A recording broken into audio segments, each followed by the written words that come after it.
Welcome to Present Poetry, a podcast where we sit back, relax, and enjoy some poets of the past and present. I'm your host, Erin Crittenden, and before we get started on this week's episode, I want to remind you that all of the material used in this podcast is either public domain or used with permission from the author or the author's estate. It's a fun time for all ages, so sit back, relax, and get ready to hear this week's featured poet.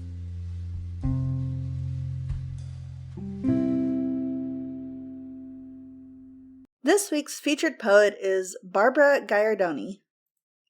Barbara Ann Gaiardoni is among the winners of the 7th Basho, an international English haiku competition.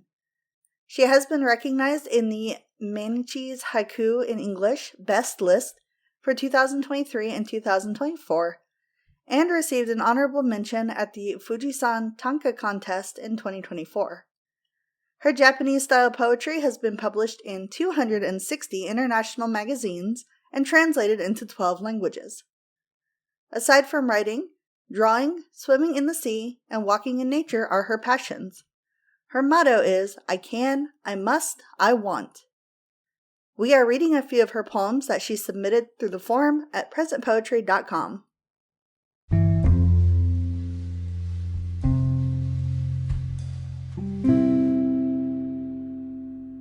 This poem is called Sprouts. You don't know how hard it is to tell someone something that might break their heart. Yet we realized that things were going wrong.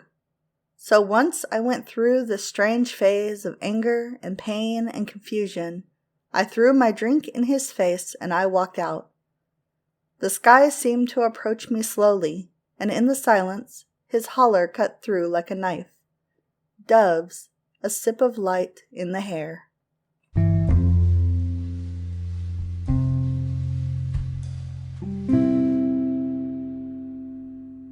This poem is called Different Day. No better pick-me-up than a nice slice of Mom's pie, a 3-milk cake load on whipped cream and as many strawberries as I can find. Reminds me of the summer clouds my grandparents spoke of, white with red glows of the sunset sun. And I like to eat it at the same time. That's 'cause everyone's mouth is full. The guys are listening, concentrating. There is silence. All is quiet in the room. I really love having a family break where all you hear is forks hitting the plates. Even our dog is grateful for the hospitality and for the dollop of sweet cream whip. Mum is always the mum, even when her children are grown up.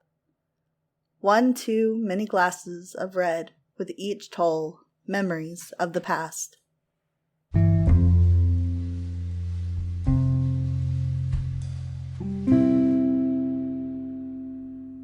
This poem is called Flights. That wind in the letter without hope. I felt something crushing my heart. His explanation felt overused, as if he was repeating something learned by heart. The benighted sea whispered secrets to those who dared to listen, filled with unknown mysteries. A place of wonder, and yet to the outsider like me, a place of odd energy. I want to come back with the answers to death and life. So begins descent into the Emerald City's underground.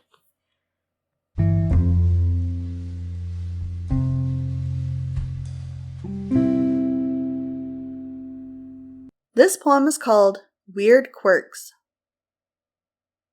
You should know that when we fly in dreams and we feel the wind, then we are becoming just as witches and sorcerers who fly on their hazel sticks or brooms, or who float into the infinite as new Supermen or Wonder Women. First daisies, violent attacks of rage.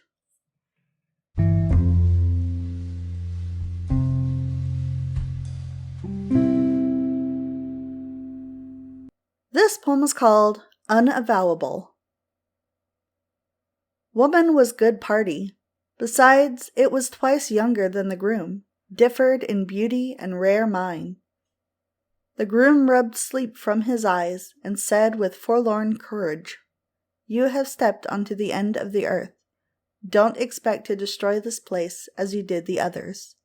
She pretended not to understand. There came the evening, and they fell asleep. A red peony, to be entirely free.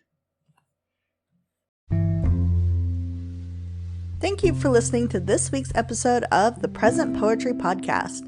If you enjoyed the show, feel free to like us, leave a review, or share us on social media. If you are a poet or you know someone who is, we would love to hear from you. You can reach out to us or submit your work through our website, which is www.present-poetry.com. Again, that is www.present-poetry.com. We can't wait to hear from you.